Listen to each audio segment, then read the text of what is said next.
The Measure of Everyday Life is made possible by support from RTI International, an independent, nonprofit institute dedicated to improving the human condition through research, development, and technical services. More information at rti.org.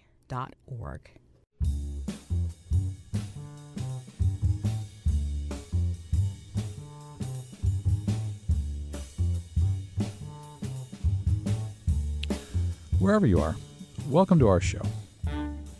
How we talk to one another about controversial issues matters. The words we choose and the context we offer when we raise ideas and opinions in conversations can have a subtle effect on how those conversations unfold. In many ways, public opinion researchers know this because they're constantly in conversation with the people that they study.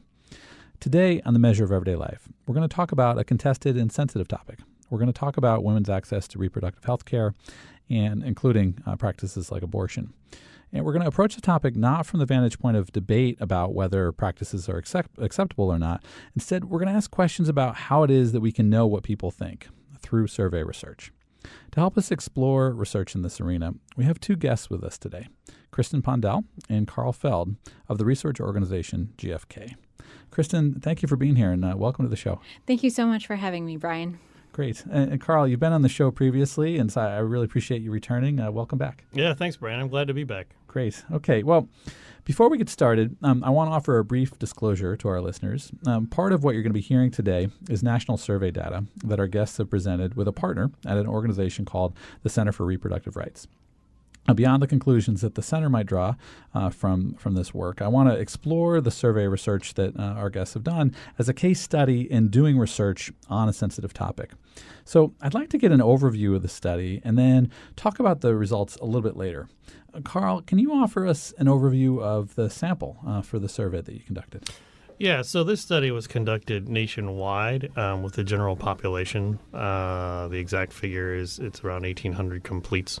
And then we had subsamples for both states of Florida and Texas because they were of particular interest to the center, mostly because of the current time they have some raging debates on this topic. Yeah. So 1,800, I mean, really, those are 1,800 conversations. I mean, that's a lot of people that you talk to over time. Yeah. Okay, so I also want to get a sense of, the range then of what some of those controversial topics were. Kristin, what were some of the topics specifically that you covered? Sure. Thanks, Brian. So we wanted to get an understanding of Americans' attitudes towards abortion. So not only whether or not they support or oppose the practice and it remaining legal, but how they identify themselves. What are their personal views on the topic? There's also a bill before Congress that the Center for Reproductive Rights was especially interested in called the Women's Health Protection Act, which is a bill designed to essentially maintain women's access to legal abortion and prevent some of the restrictions that have been taking place in certain states. Okay. So part of what I want to explore here then is how it is that you would set out to do research in an arena like this. And, Kristin, as you know, it really matters how questions are framed. So I want to talk about the steps that your group took, to really ensure that the questions were worded in a way that was understandable and that also captured what you'd hope it would capture. So can you talk to us a bit about how it was that you approached that? What steps did you all take in order to ensure that those questions were getting at what you'd hope they would get at? Yes. So we found that over time and after examining all of the research that has been done about abortion over the past 30-some years, grounding questions in experience in what people would hope rather than trying to get a sense of abortion is a complicated topic. There's the medical procedure that a lot of Americans are unfamiliar with. They also don't know how many Americans are accessing this service on an annual basis. There's also the legal framework that presents challenges in accurately asking about this topic. A lot of the survey research questions to date hinge on understanding of the Supreme Court case Roe v. Wade. So in a lot of ways then, there probably is data out there that is predicated on understanding, but in fact, the question, you can ask somebody a question, but they may or may not be in a good position to answer it. I don't want to use the word well, but thoroughly, and that's something that you've run into here potentially as a challenge. I mean, is it fair to say that there is survey data out there then that maybe reflects questions that were asked without really a full explanation as to all the terms and considerations? Absolutely. So we find, as I mentioned, that understanding of Roe v. Wade really hinges and it underpins a lot of the survey questions that have been asked to date. We asked respondents in our survey if they are familiar with the case and if they know what issue it addressed. And so we actually find that there are a quarter of Americans who do not know. We have 19% of our respondents who say they flat out don't know. We also gave them a number of issue choices, and we find that another 6% of respondents essentially choose an incorrect issue, an issue other than abortion. Yeah. So if we're asking respondents how they feel about Roe v. Wade, and we've essentially just talked past them, talked over their head, how can we expect to get a real opinion from them on this topic? Yeah, and in this particular case, what was the correct answer? Was it abortion or framed a bit beyond that? The correct answer in this case was abortion. So we offered abortion as a response option. We also offered response options on a number of other famous cases, either that happened in a similar time frame. So Brown v. Board of Education. So we had school desegregation as a response option. Some Americans are familiar with the Citizens United decision. So we had campaign finance as a response option. And we found that 75% of respondents chose abortion. Yeah. So there's another ripple to that too, Brian, great. Which is that typically those questions in the past have been asked by live interviewers. And there's an element known of people giving live interviewers the answers they think they want to hear, especially on a particularly sensitive topic like this one, including pretending they know what Roe v. Wade is and that maybe they don't. Yeah. Right. Versus this particular situation where this survey was administered online in the privacy of your own home without an interviewer. And so, one, you may be getting more informed and honest responses to awareness. And then, of course, it flows through to the other questions in the survey as well as attitudinal behavioral questions. That's a really important point, Karl. So the modality in which the surveys offered could have a really important impact. We sometimes think about online surveys as maybe having limitations that are different than if you have a face-to-face or a live conversation. But you're pointing out that actually it might afford the possibility for people to be potentially more honest or to worry less about that social dynamic. Is that correct? Especially when you get to questions like, do you know what this means? But also questions about what is your attitude? Do you support this issue? Do you not support this issue? Yeah. And if folks think that whoever they're talking to has a partisan leaning, or they think they're, depending upon the issue, they're a particular demographic group, they may change their answer to feel like they're more accepted. Mm-hmm. Right, as opposed to giving the answer that they actually believe in or their actual behaviors. Right. So, Kristin, one of the challenges you just noted then a minute ago is that people don't always have full information on particular issues. From a researcher perspective, what's your sense of the amount of assistance that we might want to offer? What are some ways that we might be able to work through that? Is it better to try to offer people information, and then potentially that also could affect their views, to try to ask them more in the pure abstract? What's your sense of how we could productively handle that situation of people not having all the information they might need? Mm-hmm. And it's important to note that imperfect information or lack of understanding does not prevent people from having an opinion on topics such as abortion.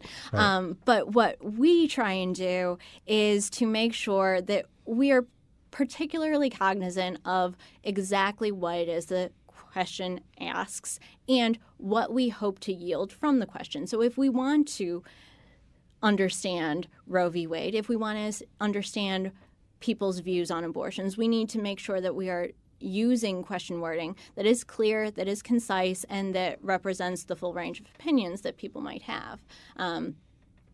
There are a number of ways to go about it. We can ask familiarity questions, like Karl mentioned, and online affords people more distance, more safe space.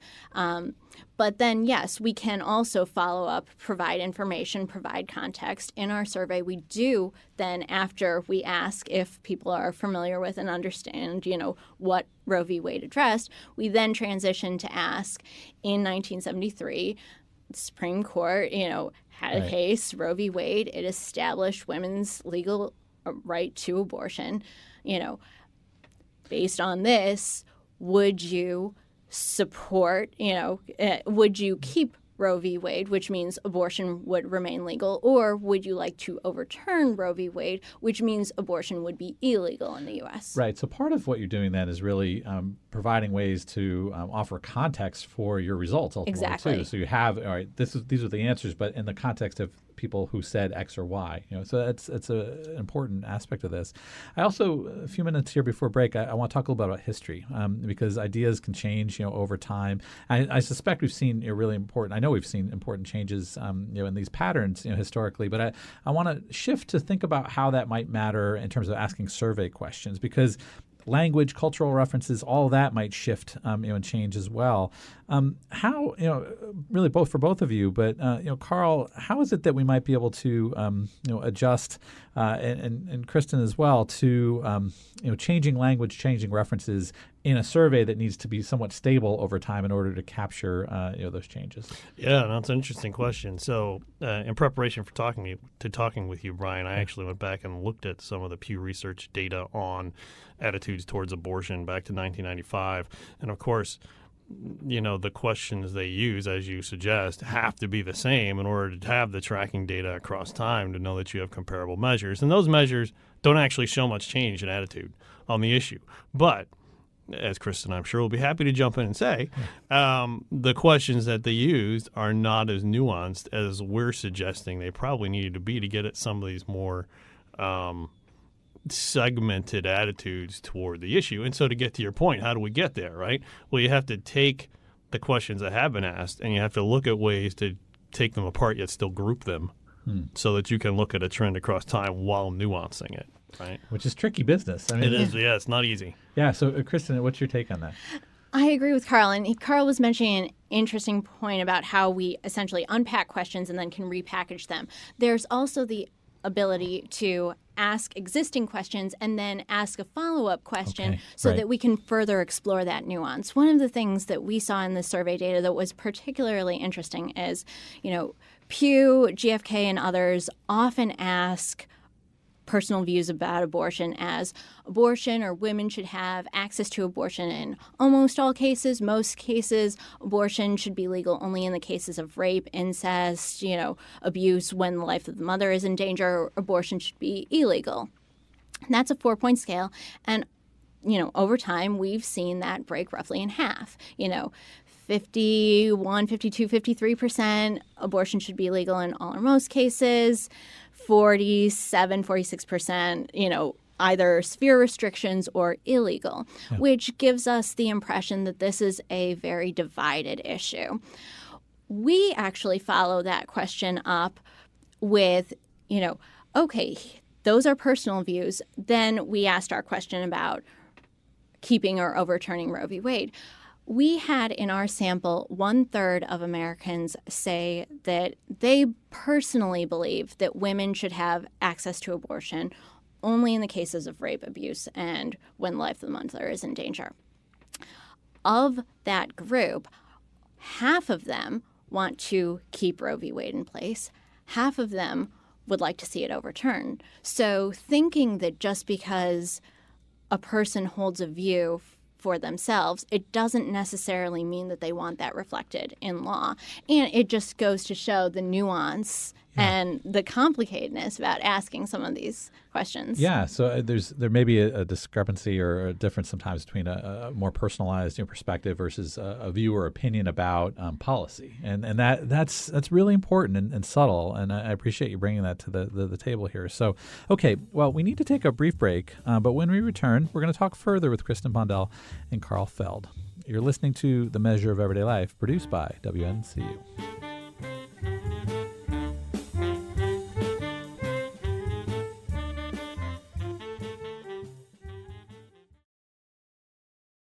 The Legal Eagle Review analyzes what's happening in the law today and relays how people are really affected by these larger issues individually and as a community.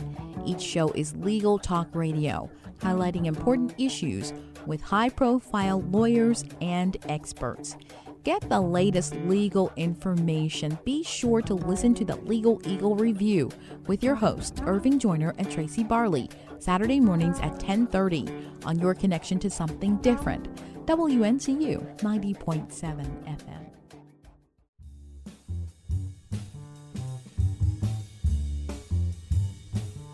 Welcome back to our show.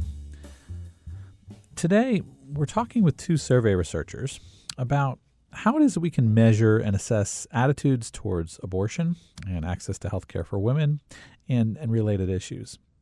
We're sitting down with Kristin Pondel and Karl Feld of GFK, and we've been talking about new national survey data that they recently put together. So, Kristin, I want to dig into that work a little bit more directly now, to give you a chance to talk about what exactly you found with this latest national survey work. Sure. So one of the most interesting findings that we see in the data is that a third of Americans really eschew the typical pro-life, pro-choice labels that get affixed to this issue in the debate. And so oftentimes, as we were talking, there is the tendency to assume a divided, polarized public. And we find that, 21% of Americans say that neither of those two labels they would attach to themselves. Neither represents them or their views. And then we also have another 13% who say that both labels accurately reflect them. Interesting. So is that partly a function then of questions being framed in terms of that dichotomy, as sort of the assumption that you are you this or are you that? And you've opened up space for people to say, well, maybe both or maybe neither. Is that fair to say? Yes. And so by opening up that space to people, we're better able to understand where they're currently at and some of the cleavages and the differences as we look at a sensitive topic like abortion. Yeah. I'm just curious then, we talked a minute ago about some of the challenges in terms of looking longitudinally, but how do these new data seem to compare then to what we found previously? What linkages have you been able to make in looking at past survey research? So some of the comparisons to the past are challenging because when you frame it as are you pro-life, pro-choice, and you don't offer any other options, most previous questions, they do have an intensity measure attached to them. Are you strongly pro-life? Are you strongly pro-choice? Or do you feel that way just somewhat? So we see that somewhat, that middling category is what's forming these newer attitudes, which allows for easier comparison with the past. Yeah. And then in the past decade, though, most survey researchers have been capturing this neither and both category that helps us compare over time. Okay. Well, it's helpful to hear some of the specific results, but I also want to back out, also to talk about some larger issues here. When you are talking about results like these, different political actors, different advocates are likely to seize on them to make particular points. I'm curious about, from the perspective of you all operating as a research organization, how you all are able to navigate that. Are there better or worse ways, that these results could be presented in terms of accuracy? Karl, what are strategies and techniques that you've taken in order to ensure that results are talked about in an accurate way, and how it is that you're able to operate in a space where there is a lot of advocacy and people are very passionate about this from an opinion perspective? What's that process like for you all?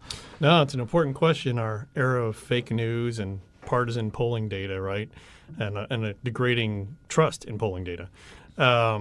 So our unit at GFK, which is Public Communications and Social Science, takes a two-part approach to that. The first part is that we position our organization as not being partisan. Most research data that you see in the field today related to these types of issues come out of clearly partisan research organizations, which I argue probably contributes to the mistrust of what they're reporting. our position is that we're neither. We don't belong to either party. We're stating facts about the issue. Right now, people may not believe you're stating facts about the issue. So the other part of what we do, and we require it of our clients, which makes us somewhat unique, is that we actually fact check and review every public document a client releases with our data. So part of what we're doing for them is because part of what we do is back their release, right? We're saying, all right, we do quality work, we'll back you. But another element of that, and Kristin and I did it with this particular work, was to say, okay, you're misrepresenting the data. We need to talk about what this actually means and how you actually need to say this.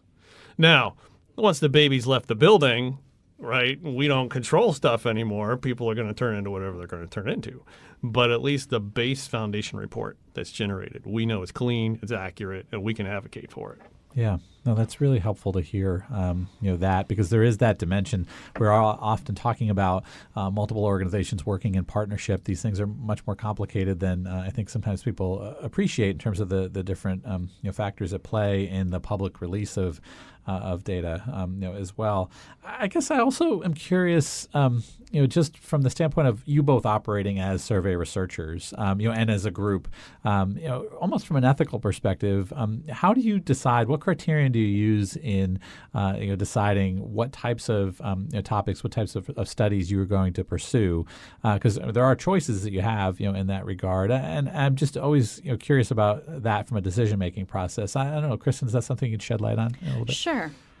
And I think that Karl mentions a very important point. Our organization doesn't have a horse in the race and doesn't espouse either political viewpoint. Part of it is important in we want to make sure that the information being released is accurate.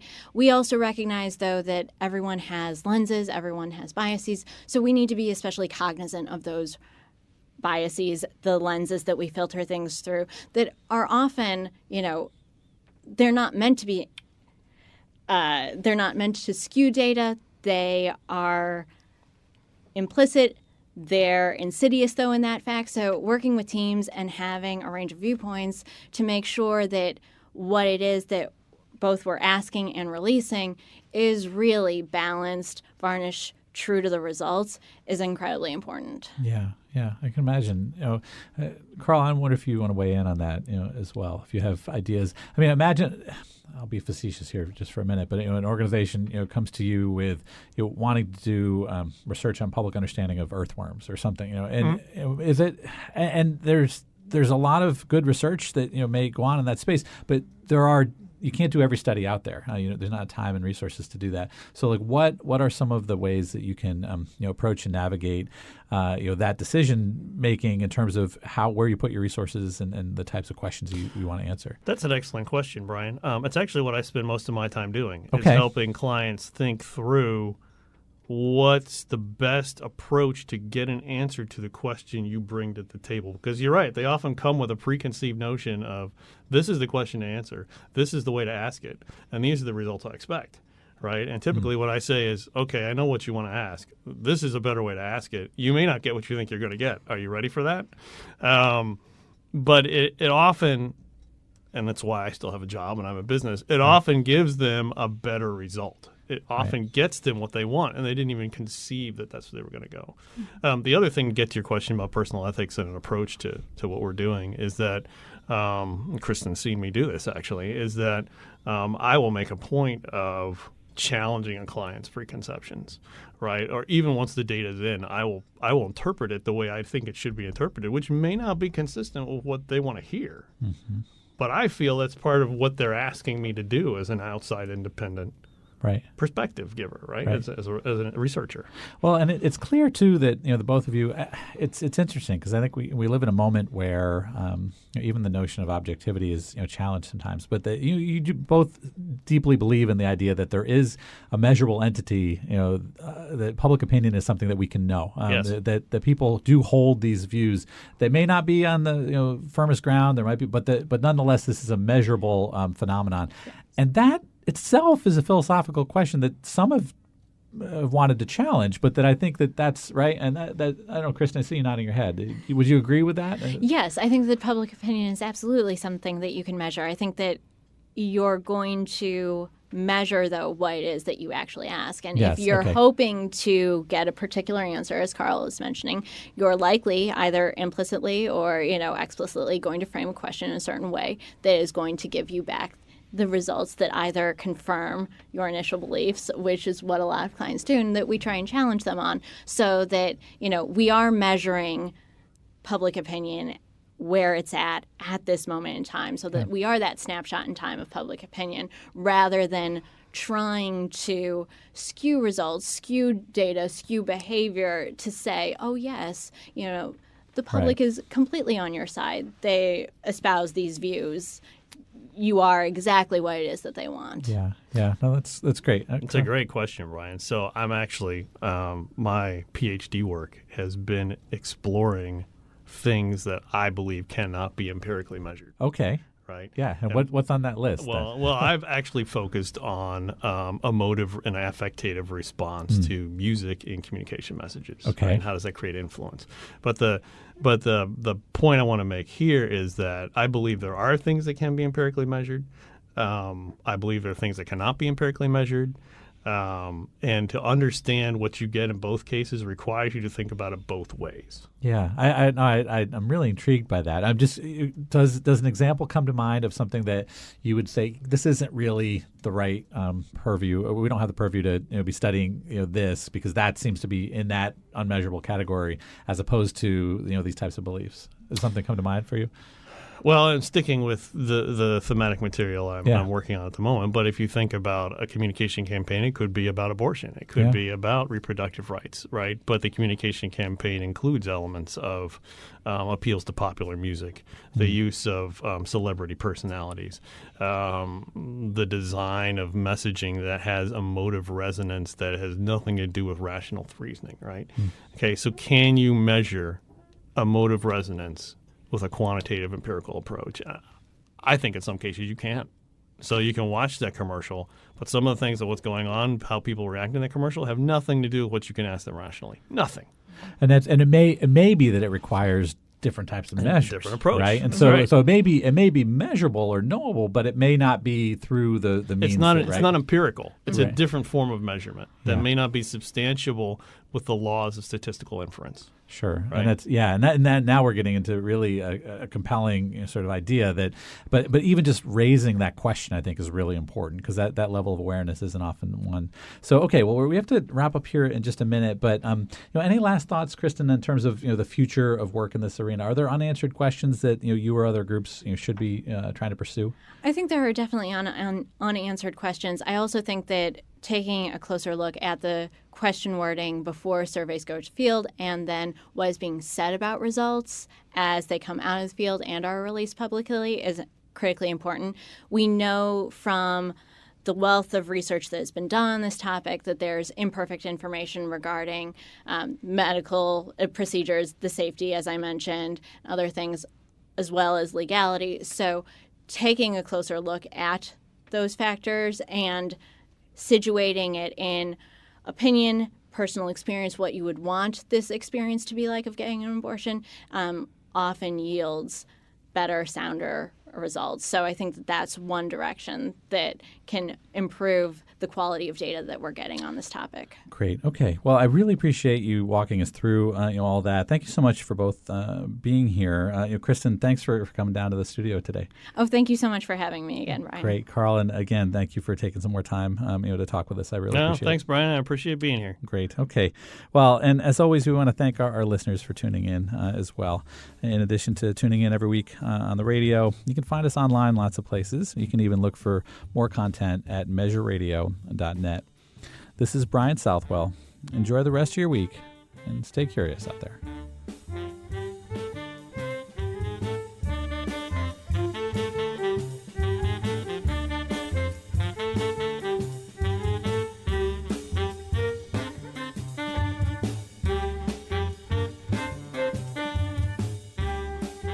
The Measure of Everyday Life is made possible by support from RTI International, an independent, nonprofit institute dedicated to improving the human condition through research, development, and technical services. More information at rti.org.